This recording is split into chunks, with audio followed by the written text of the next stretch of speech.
My guest today is Scott Miller. He is the co-founder and CEO of Nestlé Water. Brand new water product, very exciting, and you're going to love to hear about it. He also has a book that will be out by the time this podcast goes live. Most importantly, listen to the life advice and the wisdom that this man shares.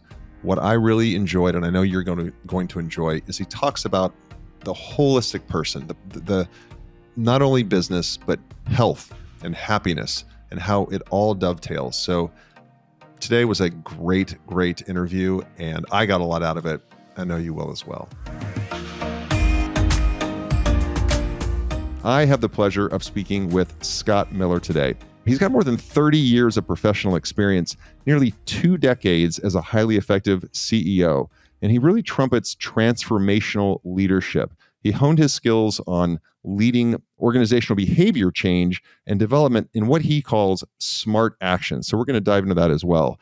And you know, he's a top line guy, so it's not just let's do this for kumbaya. It's driving top line, but through transformational leadership. He is the co-founder and CEO of Nestlé. We're going to talk about this new still water brand. I've seen the branding. It's really cool. This is a great brand. I can't wait to talk about it. And it's gritty, but confident, yet humble. So, and he'll speak to those different attributes. So if you're a marketing person, you want to listen to this. But also, just as importantly, he is the co-author of The Summit Mindset. That's a new book that's inspired from his learnings and his leadership style. And that is launching September 12th. So by the time this podcast comes out, it will already be available where books are sold. So definitely pick that up. Scott, with that introduction, welcome to the ThriveMore podcast. Yeah, Roger, pleasure to be here with you today. It's a real honor, and I look forward to chatting about business and life. Fantastic. And that's, I think they're all intertwined, right? Like it's, I think when we do what we love and we're building businesses, that is part of our fabric and part of our makeup. You have a really, again, rich history in the beverage industry, which is, like so many others, hyper competitive. Will you please speak to how you got into that industry, why you stayed, and really what you learned in some of those bigger companies that you worked for to start with? Yeah, it's a great question. You're right, Roger. It's hyper competitive. I got into this business. I started on the warehouse floor at Pepsi, loading trucks as a young guy, and went into a management training program. And I had the honor to be around a lot of smart people, a lot of talented people at Pepsi. And I fell in love with the business. I fell in love with the beverage business. And from there, I went to this tiny company called Snapple Beverage Group. At the time, was run by Lenny, Arnie, and Jaime, 3 window washers out of New York, and fell in love with that business. And what I found being entrepreneurial there at a very young age in my 30s, that we could compete with the bigger companies because often those large companies are the elephant that can't swat the flies. So we had to be gritty and really humble and get after it every day. And, the fast eat the slow never eat the fast. And just fell in love with the beverage business. I've been in the space my entire career. It's absolutely highly competitive, but I have a real passion for the business. It's in my blood. Yeah. And we've seen time and time again, and we'll unpack some of this today, where even in what some people would call a saturated industry, there's a way to pivot, find the blue ocean away from the red ocean that still offers ample opportunity. And so I'd love to get into that. But what would you say, because we have a lot of people that listen to this show that are working in larger, a PepsiCo, a larger company, and have not yet made the leap into entrepreneurship. They're in a comfortable position, but they're not comfortable with where they're at in life. How did you make the pivot from, I'm working for these big companies, and then Snapple was a small company, but turned into a very successful, bigger company, I think before it was acquired. What advice would you give to someone that is in that corporate role, but knows, I want to take my shot? Yeah, it's an excellent question. I believe you really have to have a passion for what you're doing. I think there's a lot to be learned in large organizations. You start to really understand process and application, data and analytics. And then if you have the ability to be a fast thinker, what I call smart action, that's where the entrepreneurial life really gets interesting. What an entrepreneur allows you to do is to look at not just one function of a job, but multiple functions of a job and see the world a little wider. That's what I fell in love with. I fell in love when I was at Snapple. Hey, you can buy the caps, the glass, help set up the route to market, help us with the labeling. So now all of a sudden my world opens up, right? It's moving faster. It's a lot of fun. And I found that's what really sets my soul on fire, to be in that space, very entrepreneurial, but still bring really good process from larger companies and understanding that's important too. So when you can put those two qualities together, I think that's when you have a competitive advantage in the market.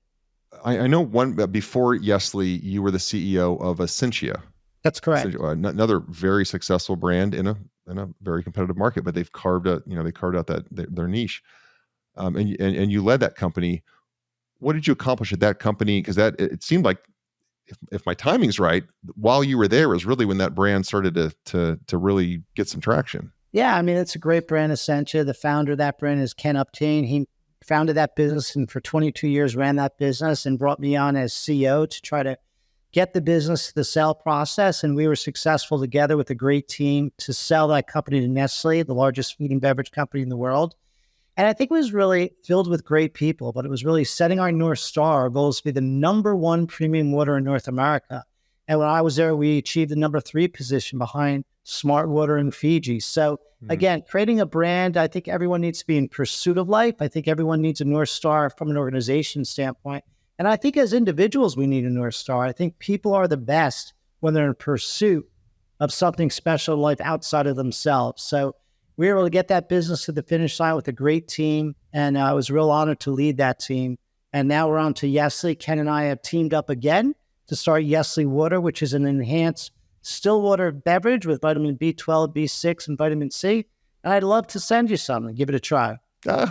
After this, I will definitely we'll stay on. I will take you up on that. Absolutely. One, why?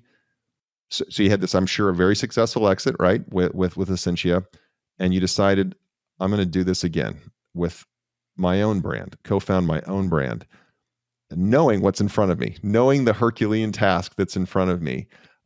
What were you thinking as you really came to the decision of, yeah, let's do this again. Let's start from scratch and do this again. What is that inner dialogue? I think that it's a real pause. It's a real intersection. But since I was a young person, I always mapped my year and kind of laid things out and went into entrepreneurial companies and was, blessed and honored to be able to run them.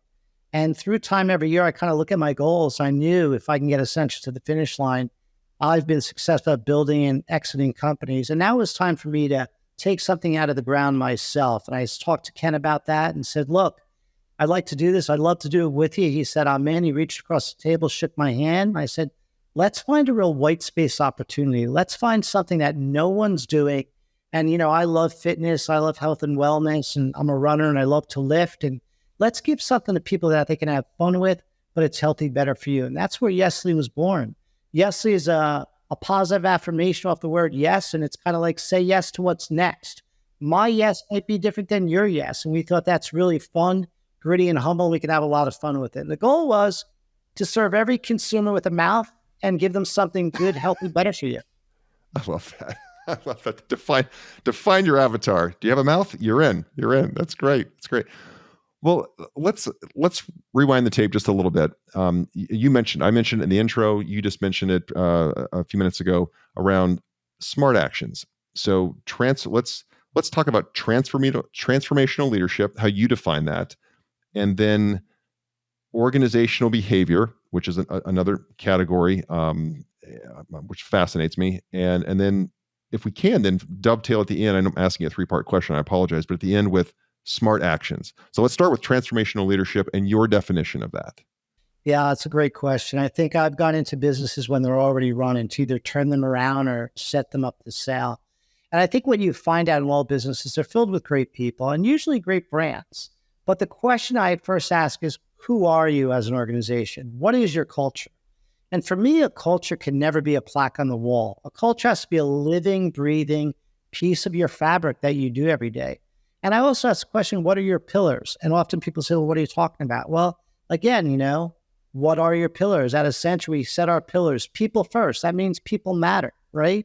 The consumer and our North Star to be the number one enhanced water in North America. Now we start to set the stage of who we are and this grit of the underdog mentality, tiny but mighty competing against giants. Now that we know that, now we can set a North Star to be that number one premium water brand in North America. And that's the beginning of transformational leadership. And then it really becomes, daily behaviors. Roger, communication is the easiest thing, but it's also the hardest thing. So Sure. in order to really have a culture live and breathe, you got to talk about it every day. And I always say a culture is an inside out job. You got to be able to talk about what you suck at. You got to say, hey, we have to get better in supply chain. We have to get better in marketing. And you do that as a team. You don't do it as finger pointing. When everybody feels you can be vulnerable and talk about the weaknesses, make those your strength, that's when I believe you become the absolute greatest competitor. And that's when you start to see transformational leadership. You galvanize as a team where everybody feels their voice is valuable. And now you're talking about problems and solutions. You break down the silos in an organization. You know that everyone's voice matters. To me, that's when organizations can continue to evolve. It's an inside out job. You got to talk about what you stink at, but you got to keep always recalibrating. You got to review the tape. You got to be constructively dissatisfied. And there's no finish line mentality. That's what I love about transformational leadership, that everybody's invited on the same playing field after the same goal. You know what you're getting after, and when you're in it to win it. Yeah. Yeah. Organizational behavior, which is, the entire industries are built on that. Entire, multi-billion-dollar consulting firms are built on the practice of organizational behavior. And culture, I couldn't agree more. Inside out. And if if the CEO isn't on board, good luck on changing the culture or driving a healthy culture. Talk about organizational behavior and more importantly, not the definition, how to affect, which is really culture. Organizational behavior is culture. How to affect that in your organization. Here, and I'm gonna bait you with this question. If you're not the CEO, so I'm a CEO, you're a CEO, it's our responsibility. It's our fault and our responsibility if things don't go the way they should. Great.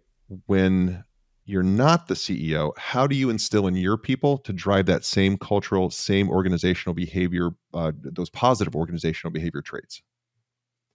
Every organization has habits, good habits and bad habits. They both have them. We have them as human beings. I think what you'd have to do is you have to create an open forum in a town hall meeting. You have to talk about your pillars. You have to talk about who you want to be. And you have to ask yourself, hey, at Nestlé with 3 people on board, we said, let's build our pillars. First thing we said, we want a we culture. That means not a me culture, not an I team, a we culture. And when we start our staff meetings, probably every other week, we put up our pillars and say, how are we doing as a we culture? Are we all invited to contribute? And what I always say is, look, I want everyone's insight. I want to learn from the people on the manufacturing floor to the people in the boardroom. Everyone matters.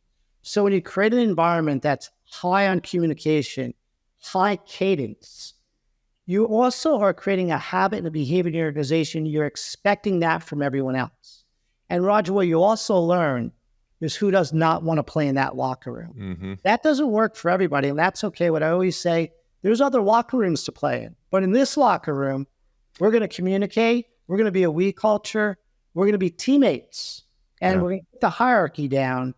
And that's when you start to see great change. So I think it's cadence. I think it's communication. I think when the organization starts to believe this is really authentic, this is really, I buy into this because everyone's talking about it, it becomes almost viral in the organization. And it becomes a great habit that people are excited about. And people will articulate, wow, I'm really energized by this culture. I feel like I haven't felt in years. That's when you start to see transformation happen. But in order to do that, people will also call BS when it's not working, right? That's that plaque on the wall that people are calling the culture. You got to live and breathe it. So I believe it starts with constant cadence of communication, and that's the definition of smart action.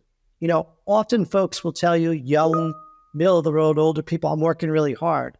That's usually a sign for a flare in the air that something's not working. Because when you're focused on smart action, you can understand that you're advancing the ball. Gotcha. I mean, smart action is almost this term that you've coined. If you can speak more to that, please, just the more in depth. Yeah. So I'm running a business, whether it's Nestlé with 20 employees or running a business with 20,000 employees or 2,000 employees. I wake up every day and think of 3 things, even with Nestlé, this tiny but mighty company. Am I working my way to sustainable top-line profit? Do I care about the people, others? Am I a servant leader? And am I growing and living my culture? If I can do those three things really well, that's smart action. It's like, how's the weather in an organization?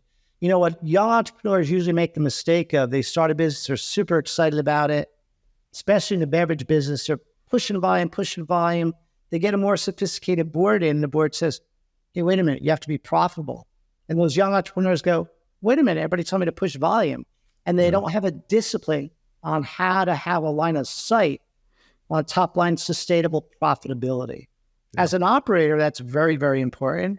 No matter what business you're in, culture is very, very important. And as a leader, servant leadership and people is very, very important. I spend about 40% of my time on people, on folks.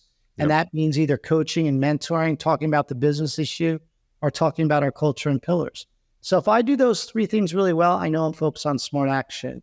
And I'm never saying I'm really busy, I didn't get anything done today. Because cutting through the clutter is how you advance the ball.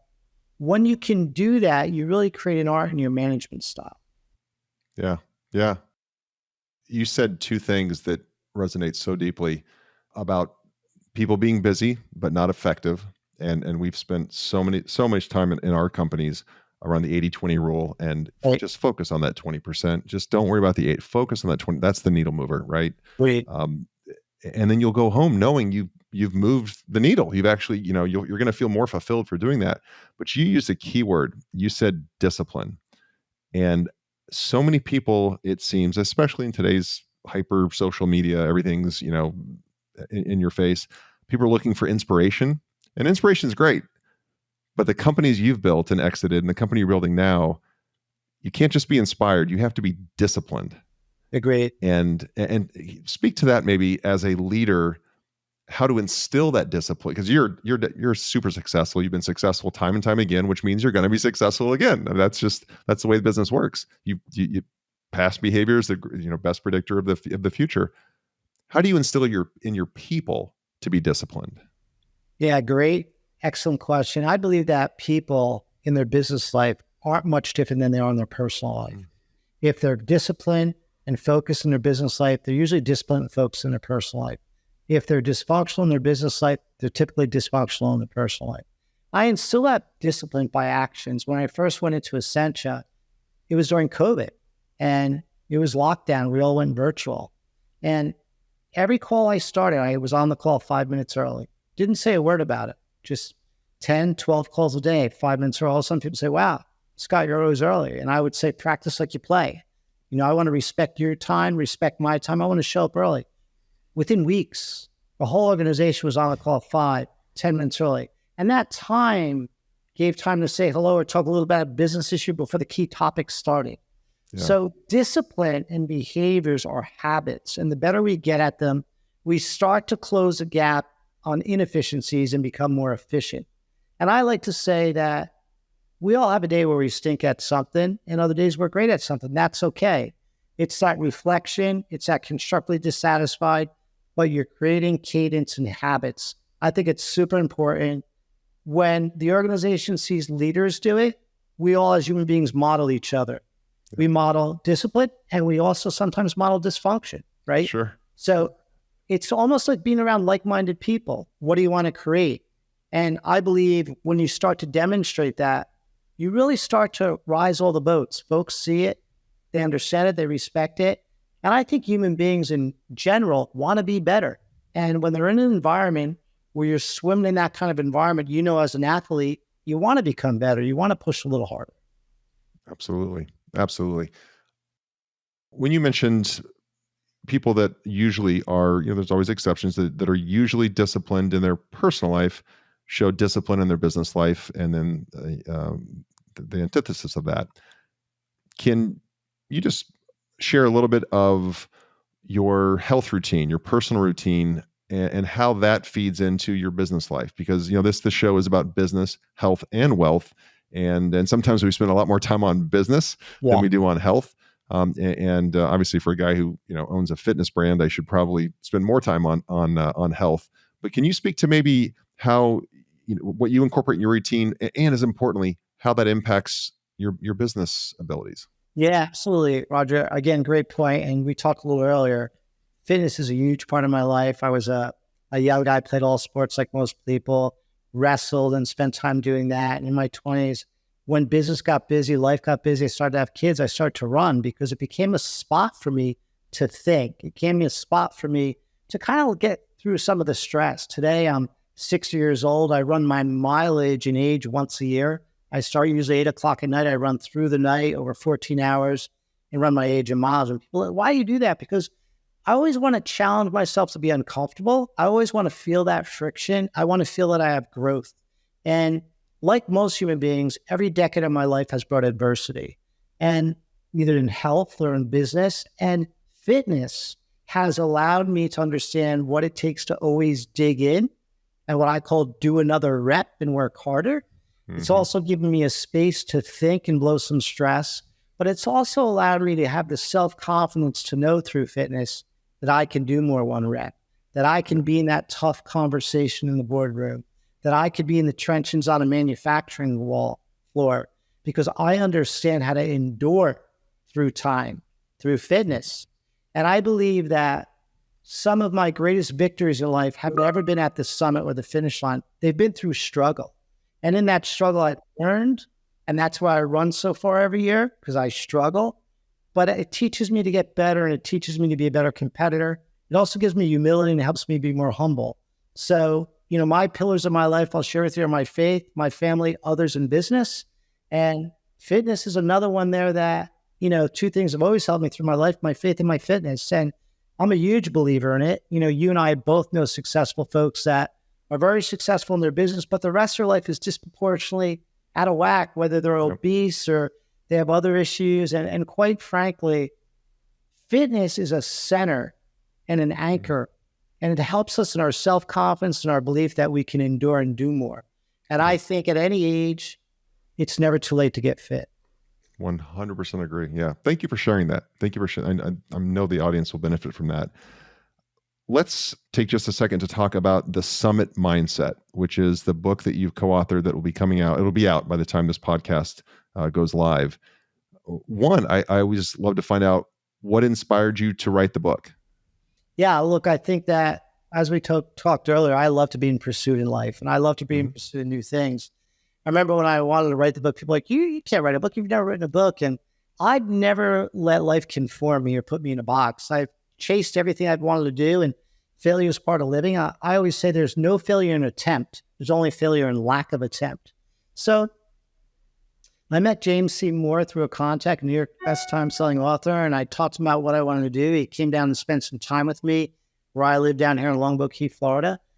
And we decided to write the book together. And to answer your question, what inspired me, I felt, I've interviewed so many folks. I've spent times with so many folks through business, both professionally and personally.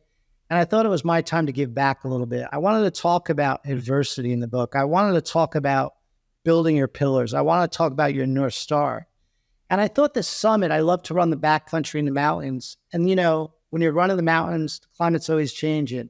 Sunny in a moment, you're clouded in, you're snowed in, you're in trouble. That really is the adversity of life, right? Yeah.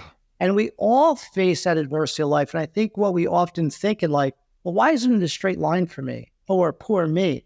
Life's about adversity, and it's about one side of the mountain to the next side of the mountain. I felt it was time in my life to write something about this. Yeah. And it's really a hybrid book. It's about a CEO can read it in the boardroom, or an individual mom can read that book and get something from it. It talks about business, but it talks about life. The word happiness is, to me, overused, right? What is happiness? Happiness to me is about what sets your soul on fire. Talking to you today sets my soul on fire. Having a conversation about business and life. And, I think in our culture, often we think of happiness as a big house and the job and the title and the money. That doesn't make you happy. Happiness is an inside job, right? Yep. You alluded to this earlier as well.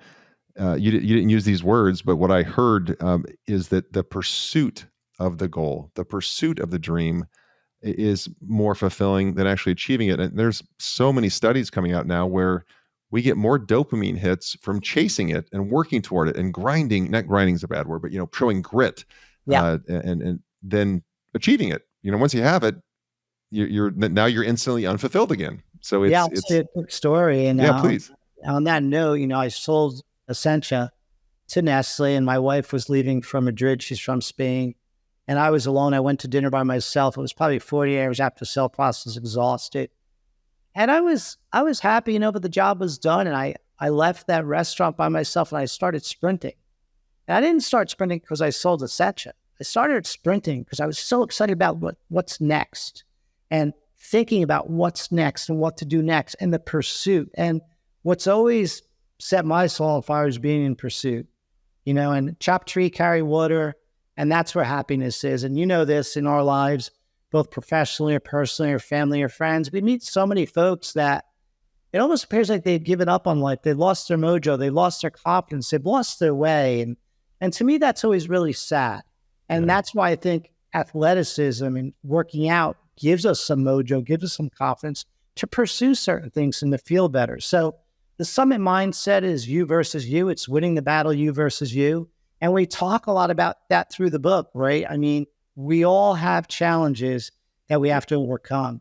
And I believe the more disciplined, the more focused we can be, the better we are when that adversity hits us. Yeah. Yeah. What are your goals for the book? So that's why you wrote it.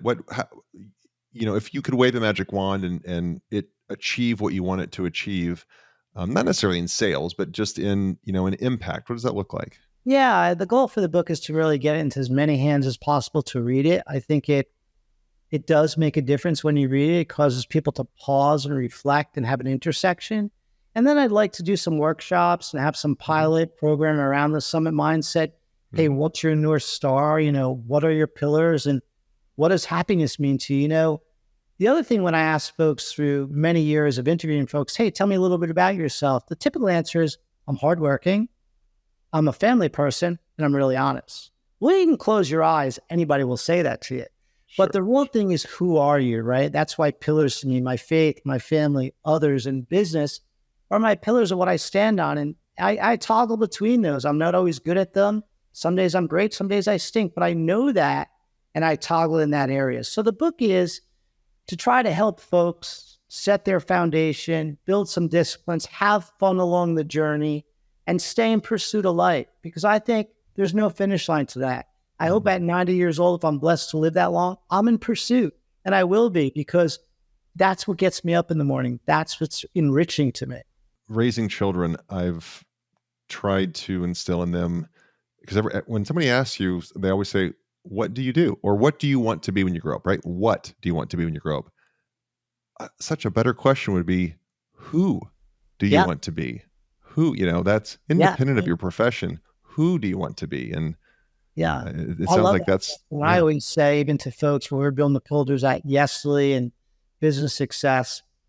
Look, I don't even want to talk about that. I just want to talk about how we can all be a little bit better of a human. And that doesn't mean perfection, man. That just means progress, right? That just means a good conversation. And if we have a mindset that's always a learner's mindset, we're learning from everyone. I have young children in my 30s and their 20s, and I love learning from those young folks, and hopefully I give a nugget back. And when you have that learner's mentality, it's enriching, right? So when you ask me who I want to be and what I want to be when I grow up, is just a better human. That's all. Yeah. You use the word, when you said in the Summit Mindset, your book, you talked about, you said, adversity. Every decade of my life brought adversity. Can we take that one step further? Because I've interviewed enough people on this podcast, my own life, managed hundreds and hundreds of people. I believe that trauma in a young, and I know, and there's almost like a right amount, if you don't have any trauma in your life, I'm not sure if that person's ever going to be super motivated to go change the world. Obviously, too much trauma can be debilitating, and there's a lot that needs to be done to overcome that. But there's almost like this, and this sounds so weird to say out loud, but there's like a sweet spot of trauma that one should have in their youth that can be this amazing motivating factor through the rest of their life. And if you agree or disagree with that, I'd love for you just to talk to that, because it seems like a lot of very successful people I've talked to had some, lost a loved one, had an accident, there was something traumatic in their life, and it was a pivotal moment to where they used it as fuel. They still use it as fuel to this day. I love that. question because I agree with you. I think that my life, I grew up as a young, humble kid in poverty. And my father died in my early 20s. And on his deathbed, he turned to me and he said, and this is in the Summit mindset, "I'm sorry." And I said, what are you sorry for? And he said, "I should have tried harder." Mm-hmm. And that seared right through me in that moment. And I said to myself, your weakness will become my strength. And to think of a man on his deathbed apologizing to his young son that he should have tried harder because he understood the poverty and the struggle. And I think I took that as the world's not going to tell me what I can or cannot do. The world's not going to conform me. I'm going to try to be a good person, but I'm going to be in relentless in pursuit. Yeah. And I believe that was the first intersection in my life that really allowed me to pause and think and build and dream. And every decade of my life, I've had, in my early 30s, I had stage 4 ulcerative colitis. I struggled keep my colon, and that adversity of being on the highest medication of Isocol that the FDA allowed. And in that battle, going to NYU every month. So those things in our lives that we all go through adversity, often people look at folks that are successful and say, wow, they're lucky, or that was easy. Usually they have the greatest stories of adversity in their life that have happened. At this point in my life, I believe you take that adversity and you build that to endure, and you burn that pain like jet fuel, right? Yeah. And that jet fuel is that workout. It's that faith. It's that one more rep. And you also realize that things happen to all of us. And no, we're not unfortunate, or no, woe is me. It's part of living. And when you understand it that way, you lean into it. It's that adversity on the summit. And it's like, what is my fundamental beliefs? What are my disciplines that allow me to stay in pursuit? And also be part of the community, right? Talk to folks. Do what we're doing right now. We're sharing life together. And how awesome is that, right? Yeah. I think you have to allow yourself also to be vulnerable. And when you do that, people go, wow, just another regular guy going through life. Like, that's cool. Like, how do we talk about that? How do we grow together? And to me, that stuff really sets my soul on fire. Yeah, yeah. And thank you for sharing your view on it and opening up about that, and actually sharing a very touching moment. Because there's too many people that think that it is a linear, slope. Yeah. And that is not how business works. That's not how life works. How life works. But we're kind of conditioned to think that's what it's supposed to be. And the stories are in those dips. The stories aren't, at the top of the mountain. They want to hear the story to get there. And that's what I said earlier, Roger, my greatest victories have been through struggle. My greatest learnings have been struggle. The winner's circle, actually, man, is the easy part. You're there, you've done it, you got there, right? But it's the struggles along the way. It's how you chop the tree to carry water. And I think that I'll never stop doing that because I think it makes us better. I think it makes us better for the unknown curve that we never see coming, which, by the way, happens to all of us. Yeah, for sure.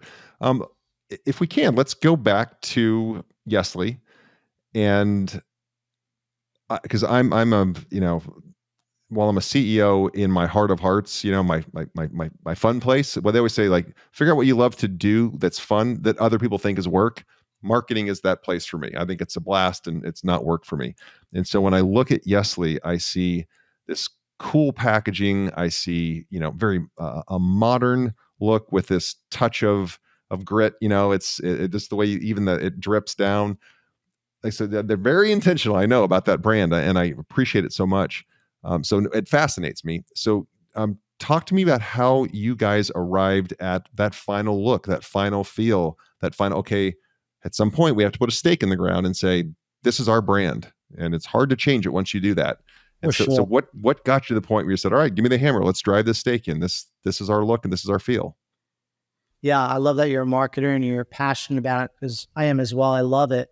I think for us, it was really about doing something that's fun, doing something that's still gritty and urban feeling, doesn't take themselves too seriously, can be humble and hungry and have a lot of fun with the brand. We also wanted to build a brand that we thought had the ability to really have a great foundation and build something great on top. Say yes to what next. This brand, yes, it can be very individual driven. My yes is different than your yes. It's almost like Nike Just Do It, right? It's very individual to everyone. So we wanted to build something that inspired people. We believe that consumers first buy with their eyes. So we want a great packaging. We believe what brings a consumer back is great taste. So we want to deliver great taste. This product is B12, B6, vitamin C, 0 calories, electrolytes, a great tasting product. So we wanted to set this business up that we could really build an inspiring brand that really kind of created a movement of active lifestyle. But that doesn't mean the hardcore athlete. It might be out for a hike or walk around the block or a horseback ride with your kids. Bring a Nestlé with you. Say yes to what's next. So that's kind of our kind of framework. And then we continue, like you do with the brand, toggle it, feel it, keep changing it, making adjustments, keep recalibrating. We got to a place, yes, is a made-up word of the positive affirmation, yes. And we're really excited about the brand. We've launched in New York City. We've launched in LA and San Diego. We're just launching in Ohio and Eugene, Oregon next week. We're in about 20 markets in about 5 months. Of course, we know the network really well, so we know folks around the country, which is a big help. But and we also want to create a brand that was a white space opportunity in the market. A functional water in a can. Really, really interesting, really healthy, better for you, but still fun. Yeah. And that name would not limit you to just, I know that's your expertise and you spent so much time in the beverage industry, but are there other, and if you feel comfortable speaking to it, are there other plans for that name, other plans for brand extension? I think, you always have a vision for your brand where you're, as Warren Buffett says, you do really well and, build a moat around it. I think that's super important. I think, yes, to your point, we could really elbow out on the brand and do a lot of things. We love the energy space. We think there's a real opportunity there for clean energy. So I think we'll evolve through time. We want to get the fundamentals right. We want to get the reps right. We want to watch the brand's performance. Again, smart action. What are the facts? The brand's moving incredibly well. And we want to bring people into the business and serve every consumer with a mouth. So, the world's our oyster. Big North Star. Yeah, that's you. Hey, you have to your dream has to be so big, everybody else's dream can fit in it, right? So I love that that's our consumer. So, nobody has a crystal ball, but where do you see this brand in 5 years, 10, whatever timeline your planning is out to? Where do you see this brand? Is this the one that people reach for? Is that possible in today's market? What does that look like? I think Nestlé is a brand that can endure the test of time. I think every thing we do strategically, we want to build a brand for the long term. I don't believe in short-term goals. I really believe in a long-term strategy. I think when you have a long-term strategy, you do things right. When you have a short-term strategy, you usually make a lot of mistakes because you're in a hurry and you're desperate. So we want to just keep practice like you play, have good fundamentals, build a brand that people love, and keep the consumer coming back for more. And in this new social and digital world, if you look at Nestlé's Instagram, motion is life, make your mark, do things special. To answer your question, where do I see the brand? I think 5 years from now, Nestlé will be a national brand with distribution in every channel of trade in America. I won't be arrogant to say any more than that. I want to know that where you go, you can pick up a Nestlé. And if we do that 5 years from now, that'll give us a return with great success. Yeah, fantastic. And just as important, one of your leadership mottos is it's never about one of us. It's always about all of us. How will that live through in the culture of Nestlé? Yeah, great point. And it is my motto. It's never about one of us. It's always about all of us. And starting with a small team at Nestlé, 3 or 4 people, we talk about our pillars. It's not a top-down organization. We talk about our culture being a we culture. We talk about being valuable teammates. We talk about having a valuable voice and hungry, humble competitors. When you and I grew up, it was bang the desk and yell and scream. I don't think that's the world today. I think it's about empowering folks, it's about inspiring folks. And if we do that really well, we can be relentless competitors. And I think you can still be ladies and gentlemen and do that along the journey. So not about one of us, always about all of us, is letting everyone contribute. Put it out there, take a vote. What wins? What is everybody thinking? What is everybody saying? When you do that, that culture's alive and breathing. You're not top down something and putting a plaque on the wall. I think it's about authenticity. Yeah. And your people will let you know when you're being authentic if you're having that valuable conversation. And they'll also contribute to your organization in a very enriching way. And I think when you have many minds doing that, you're so much better of a competitor, right?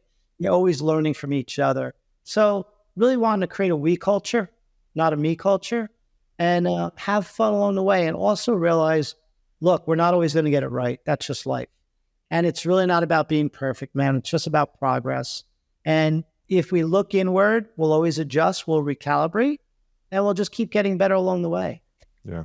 One thing you said, pound on the desk and raise cane, get result.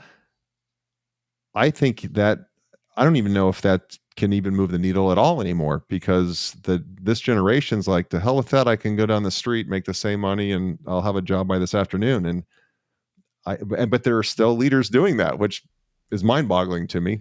Yeah, I don't know. They're doing that. I don't know if they're doing that with great retention. I don't know if they're doing that with a quality culture. Yeah. And I think that I always say I love to learn from young people in the middle, and the older folks.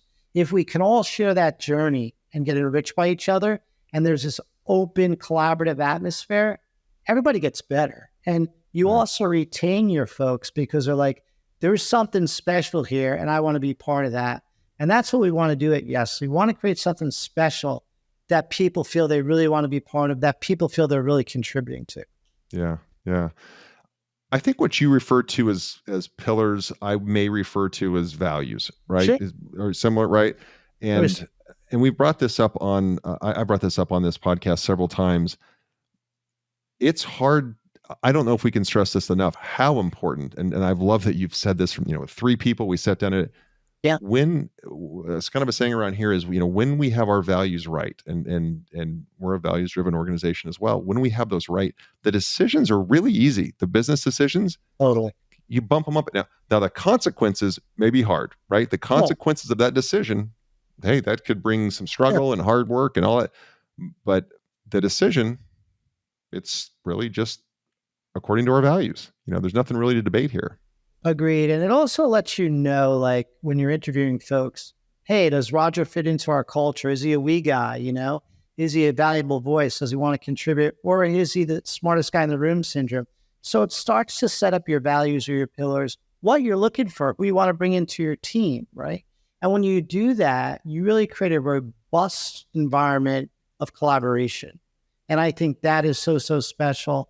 Look, I was blessed and honored to work at Essentia. A lot of my teammates now are Essentia people that have come along this next journey with me because they loved what collectively we all did at Essentia. Not one of us, all of us. So that stuff is really so important to me. It's authentic work, and it's really fun work because you learn a lot about each other. Yeah. I have to note that you've used the word fun no less than 6 times in this podcast. Yeah, for sure. Which makes my heart warm. That's believe it or not, one of our core values. It spells, of course, a cute little acronym, but the F in the acronym is for fun. Yeah. And you and I are not too far apart in age. And I think there's something to when you've accomplished enough in life, and you've accumulated a certain enough money that you're comfortable. Yeah. Fun becomes so much more important. Totally. Because we realize there's probably less runway in front of us than behind us. And we got to get busy living, right? So I love that you've said fun so many times, because I left corporate America to do something that I felt was fun, which is start business, the hardest I've ever worked in my life, but so much more fun. And you said that word. Yeah. Me too. A lot of fun. Hardest I've ever worked in my life, but having a blast, right? I think we all got to get to the journey in life where we feel authentically who we are and don't apologize for it, and set out our pursuit, whatever that is, a simple pursuit or a big pursuit, and have fun, because it's not a dress rehearsal. And I think it's really important. And I think that when you're having that kind of mindset, you also can help a lot of other folks, whether that's with their own spirit, their own approach to life, or just be a good teammate, right? And I think that's the ultimate goal. And that's the part of, in my opinion, servant leadership is about having fun and helping people understand it's okay to have fun. It's okay to laugh and have a good time. Yeah. And it's great that we're not all robotic and we're all different. And I think I love diversity of thought, diversity of ethnicity, gender. And I love people, right? And we do it in a way that we're in this kind of learning mode and having fun. It's the coolest thing going. It's a blast, and I love doing it. Yeah. Yeah. You'll never hear laughter in the workplace and find people that are miserable. You know what I mean? Like it, it's not hard work and fun is not mutually exclusive. For some reason, I got that label a long time ago, but it's Yeah, not. and I think it's important to laugh at yourself, not take life too seriously, right? And still have great disciplines and have fun and know that it's not that serious, right? Whether we're selling Nestlé or you're building a fitness business, it's hard work, but when you do it in pursuit to build a culture, to build people, to build a team, man, it's a blast. The listeners know I'm an avid reader. I'm a big believer that leaders are readers, and love biographies, love business books, a lot of nonfiction. And so I like to ask the guests, what book in particular? I'm sure you've read hundreds, thousands, but is there one, maybe two, but one book that you can think of that somebody listening to this podcast that's wondering, should I make the jump into entrepreneurship? Should I start, create this product that I've been dreaming of? I just listened to this, man that's going into the water market, which is hyper competitive, and he's figured out a way to be successful at it. Maybe I should try. Is there a book you could recommend, or something that helped form your ideals and change you in a positive way? Well, like you, Roger, I love to read. I'm a huge reader. I read daily, weekly, and I love a lot of books. I love Ego is the Enemy by Ryan Holiday. I think Okay. as a young entrepreneur, a business folk, you should always read that book, because I think often in business and in life, our ego gets in the way of decision making, and our ego gets in the way of even being a good listener, right? Whether it's to our children or our teammates. And what happens often in life when we achieve certain things in life, sometimes we think we have all the answers. And I actually find myself pausing sometimes and saying, hey, rather than interrupt that sentence, listen more. Because when we interrupt that sentence, we usually shut people off and we don't know the next thought because we answered it for them. So I'd highly encourage folks to read Ego is the Enemy by Ryan Holiday. I think it's a great book. I think it's a great read.